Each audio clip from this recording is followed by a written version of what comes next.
একটা বিভৎস দৃশ্য। এটা মানুষের মনুষ্যত্ববোধ বলে কোনো জিনিস যা আছে সেটার থেকে বহু গভীরে নিয়ে গেছে। এটা নিশ্চিন্ন করার জন্য মনুষ্যত্ব অর্চনা করে না, নৃশংস প্রতিটি জিনিস যে হয়েছে এখানে যতটাই শুনি অবিশ্বাস্য মনে হয়। এটি কি আমাদেরই জগৎ, এটি কি আমাদেরই সমাজ? আমরা এটা করলাম। এবং যারা নিগৃহীত হয়েছে, যারা এটা শিকার হয়েছে, তারাও আমাদের সঙ্গে আছে। তাদের মুখের থেকে শুনলাম কিভাবে হয়েছে, কোনো ব্যাখ্যা নেই। এটা ব্যাখ্যা থাকলে কিছু একটা হলে মানুষ বোঝে যে এটার কারণ ছিল। এটা বিনা কারণে রাস্তা থেকে উঠিয়ে আনা, বিনা দোষে কতগুলো সাক্ষী সাবুত হাজির করে সেই এক্সপ্লোসিভ কতগুলো গাড়ির ভেতর ঢুয়ে দিয়ে তারা বলছে তুমি সন্ত্রাসী, জঙ্গি, এগুলো বলে বলে তাকে নিয়ে আসা হয়েছে। এবং এইরকম ইন্টারোগেশন সেল, এরকম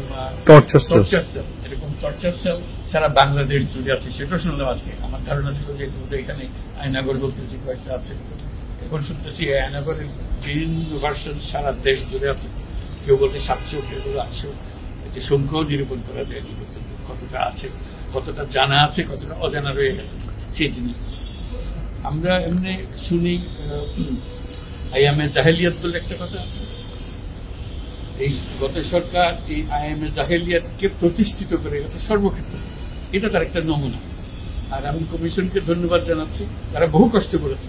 অন্যান্য কমিশন তো তারা করেছে, অন্তত তারা নিজেদের ঘরে বসে করতে পেরেছে। এদেরকে গুম কমিশনের যেটা, তারা কোদালা এগুলো আবিষ্কার করার জন্য আসতে হয়েছে, তাদেরকে বের করার জন্য। কিসের মধ্যে গিয়েছিল, কারা কি করেছে, এখনো ধ্বংসাবশেষ আমরা দেখতেছি।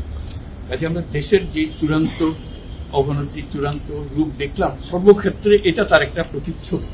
কাজে গুম কমিশন যেটা আমাদের সামনে নিয়ে আসলো, সেটা হলো যে কি পরিমাণে একটা দেশকে সর্বদিকে ধ্বংস করা যায়, এমনকি মানুষের একেবারে সামান্যতম যে মানবিক অধিকার সেটুকু থেকে বঞ্চিত করে রেখে দেওয়া হয়েছে। আজকে এটা জাতির জন্য একটা বড় চূড়ান্ত রকমের একটা ডকুমেন্ট হবে। আপনাদের সাক্ষী রেখে, আপনাদেরকে নিয়ে এসে আমরা শরীক হলাম এটাতে। যারা এই ভুক্তভোগী তাদের সঙ্গে কথা বললাম, কয়েকজনের সঙ্গে। ভুক্তভোগীদের সংখ্যা আমার জানার মতো 1700 প্লাস, 1750 প্লাস এরকম যারা ভুক্তভোগী।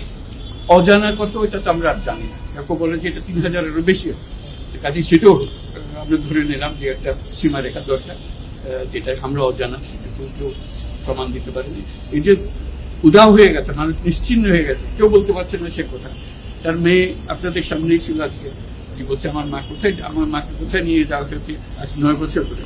9 বছর ধরে আমরা আর খোঁজ পাই। সে নিজেও ছিল, 11 বছর বয়সে ছিল, মায়ের সঙ্গে ছিল, তাকে রেখে মাকে নিয়ে চলে গেছে। এই হলো সামান্য একটা দৃশ্য।